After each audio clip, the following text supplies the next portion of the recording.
గత ఎన్నికల ముందు జోరుగా బహుజన వాదాన్ని ఎత్తుకొని ప్రచారం చేసిన ఆర్ఎస్పీ పార్లమెంట్ ఎన్నికల వచ్చేసరికి ఇంతలా మార్పు ఎందుకు వచ్చిందని చెప్పి అందరూ కూడా యోచిస్తున్న పరిస్థితి ఉంది. ఎలాగైనా అసెంబ్లీలో అడుగు పెట్టాలని చెప్పి కళ్ళుగన్న ఆర్ఎస్ ప్రవీణ్ కుమార్కు బహుజనవాదంతో సిర్పూర్ కాకినాడలో పోటీ చేసినప్పటికీ కూడా అక్కడ ఓటరు మహాశయులు తిరస్కరించిన పరిస్థితి ఉంది.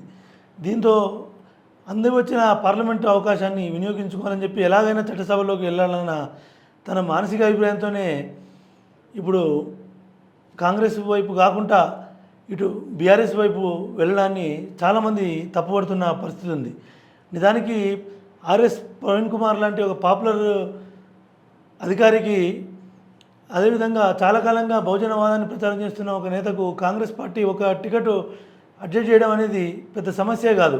కానీ అటు కాంగ్రెస్ పార్టీ వైపు పోకుండా ఇటు బీఆర్ఎస్కు వైపు వెళ్ళడంతో చాలా విమర్శలకు గురి కావాల్సిన పరిస్థితి ఏర్పడింది. దీనిపై సోషల్ మీడియాలో పెద్ద ట్రోలింగే నడుస్తున్న పరిస్థితి ఉంది. ఎందుకైనా మంచిది, ఎందుకంటే కొంత వివేచనతో ఆలోచించాల్సిన అవసరం ఉంది. ఇప్పటికైనా అవకాశం ఉంది.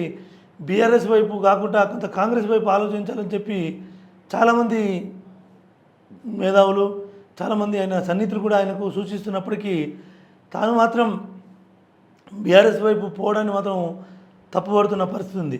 పరిస్థితి ఈ విధంగానే ఉంటే ఇప్పుడు తాజాగా ఆర్ఎస్ ప్రవీణ్ కుమార్ బీఆర్ఎస్లో చేరడం కేసీఆర్కు సంబంధించినంత వరకు లాభమయకరమైన విషయం, కానీ బీఎస్పీకి మాత్రం కొంత నష్టం. ఆర్ఎస్ ప్రవీణ్ కుమార్కు మరీ ముఖ్యంగా చాలా నష్టం అని చెప్పి రాజకీయ విశ్లేషకులు కూడా అభిప్రాయపడుతున్న పరిస్థితి ఉంది. దళిత బహుజనుల ఆత్మగౌరవాన్ని దొరగడిలో తాకట్టు పెట్టాడన్న విమర్శను ఇప్పుడు ఆర్ఎస్ కుమార్ ముఖ్యంగా మోయాల్సినటువంటి పరిస్థితి ఉండడం, ఈ అన్ని ప్రతికూల పరిస్థితుల్ని ఎలా ఎదుర్కొంటాడు? ఇంత ప్రతికూలమైనటువంటి పరిస్థితుల్లో నాగర్ కర్నూల్లో తను నెగ్గుకు రాగలరా అన్న వాదనలు వినిపిస్తున్నా. ఏదేమైనా చూద్దాం.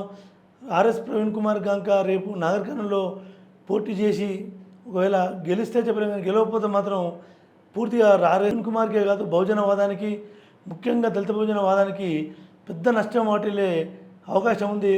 ఎందుకంటే ఇప్పుడు బీఎస్పీ బీఆర్ఎస్ పొత్తు వల్ల బీఎస్పీ నష్టపోతుంది, బీఆర్ఎస్ పొలిటికల్గా అడ్వాన్స్ అయ్యే అవకాశాలు ఉన్నాయి.